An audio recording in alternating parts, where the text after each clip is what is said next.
कैलास पाटील यांनी केलेला हा दावा खोटा असल्याचं आता तानाजी सावंत यांनी म्हटलेलं आहे। यासोबतच कैलास पाटील यांच्याकडून पक्षप्रमुखांची सुद्धा दिशाभूल केली गेल्याचा गौप्यस्फोट तानाजी सावंत यांनी केला आहे। इथं आलेला प्रत्येक आमदार स्वतःच्या मर्जीने आलेला आहे, कोणावरही कोणत्याही प्रकारचा दबाव नाही असं तानाजी सावंत यांनी म्हटलेलं आहे।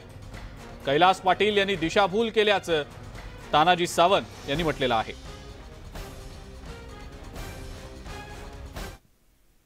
मतदाना दिवशी दुपारी मतदान झालं आणि त्यावेळेस कैलास माझ्याकडे आला। तो म्हटला की आपल्याला बहिणीला भेटण्यासाठी नंदनवनला जायचं आहे। अदरवाईज मला ह्या काहीच गोष्टी माहीत नव्हत्या आणि मतदान करून मी माघारी जाणार होतो, कारण माझी तब्येत ठीक नव्हती। 4 दिवसापूर्वीच माझा ॲक्सिडेंट झालेला होता आणि म्हणून मग तो म्हटल्यानंतर म्हणलं ठीक आहे आपण जाऊ। म्हणलं मी गाडी आणली, म्हणलं चल आपण माझ्या गाडीमध्ये बस आणि आपण नंदनवनला जाऊ। आम्ही नंदनवनला गेलो।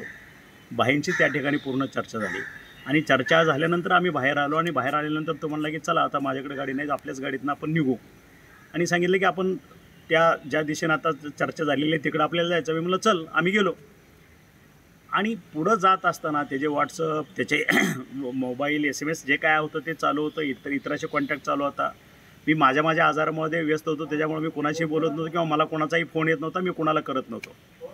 आणि तिथून निघाल्यानंतर हा साधारणतः आम्ही गुजरातच्या चेकपोस्टवरती आल्यानंतर म्हणला की साहेब आपण इथं आपली गाडी थांबवा, मला थोडा लघुशंकेला जायचं आहे, आपण थांबू। म्हणलं ठीक आहे थांबवा गाडी। गाडी थांबवली आणि त्या ठिकाणी मला म्हणला खाली या जरा आपण चर्चा करू। मी म्हणलं आता काय चर्चा करायची, तूच मला सांगितलं की आपल्याला इकडं जायचं आहे, आपण इकडं आलो। आणि मग तिथं म्हटलं की मला माघारी गेलं पाहिजे, आपल्याला इकडं जाऊन चालत नाही, तो येत असेल तर तुम्ही चालू। मी म्हणलं असं कसं आता चालेल, आपलं ठरलं आहे, आपण बोललो, त्या बोललेल्याप्रमाणे आपण वागतोय आणि त्याप्रमाणे पुढं चाललो आहे। आणि मग हे सगळं असताना म्हणला नाही मला आता तरी माघारी जावं लागेल, कारण मला थोडंसं प्रेशर वाटतं, मला भीती वाटते वगैरे। म्हणलं ठीक आहे तुझा माघारी एक काम कर, आता तू जर माघारी जाणार असेल, अजून एक 2-4 गाड्या इकडे येणारच आहेत, तू ही माझीच गाडी घे, आत्ता ज्या आपण बसलो आहे, तू गाडी घेऊन माघारी जा, पाऊस वगैरे येतो आहे। तो म्हणला नको सर तुम्ही ह्या गाडीत पुढं जा।